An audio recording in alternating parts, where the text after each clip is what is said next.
Salut YouTube et bienvenue sur ma chaîne. Je m'appelle Amjad et je suis développeur N8N pour les entreprises.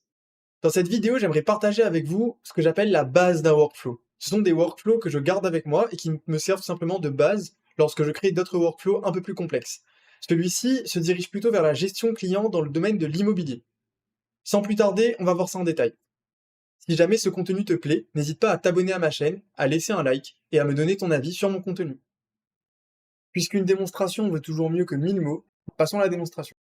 Ici, j'ai donc rempli le formulaire et je vais donc le soumettre. J'ai donc reçu un message qui me demande si je valide cette estimation approximative.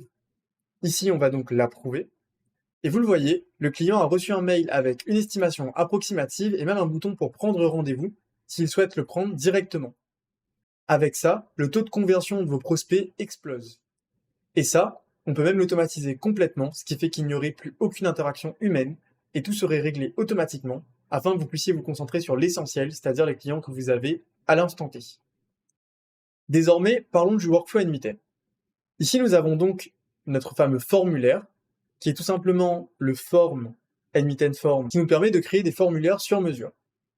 Dans certains cas, il est plus adapté d'utiliser une HTTP request, parce que ce sera plus simple à l'intégrer sur votre site web, alors que si vous faites un formulaire comme celui-ci, ce n'est pas forcément adapté. On a la note qui va nous permettre tout simplement de calculer l'estimation selon l'emplacement et le prix au mètre carré de l'endroit où se situe le bien de notre prospect.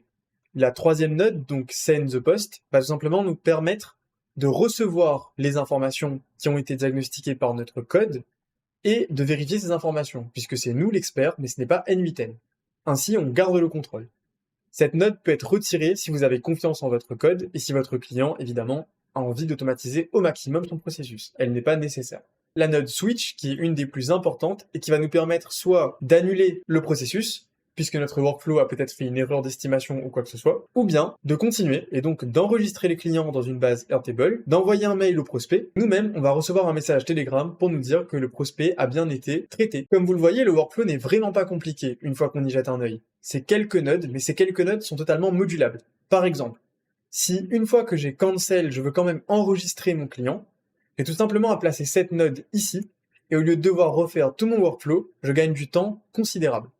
Autre point, si je veux éviter la partie manuelle, je peux tout simplement retirer le cancel et retirer l'envoi de poste, et utiliser une fonction qui va vérifier, ou bien une HTTP request, donc via une API ou quoi que ce soit, qui va vérifier la véracité de ce que notre programme en a conclu. On peut même tout simplement utiliser la HTTP request pour définir la valeur d'un bien. C'est possible, mais ça dépend des coûts que vous êtes prêt à mettre dans votre automatisation N8N. Comme quoi, avec quelques nodes, on peut avoir une grosse plus-value en termes de business. Merci d'avoir suivi cette vidéo. Si vous avez des questions ou des suggestions, n'hésitez pas. Les commentaires sont là pour ça. Si vous souhaitez recevoir ce template dans votre boîte mail, commentez template. Et il me reste plus qu'à vous dire à bientôt YouTube.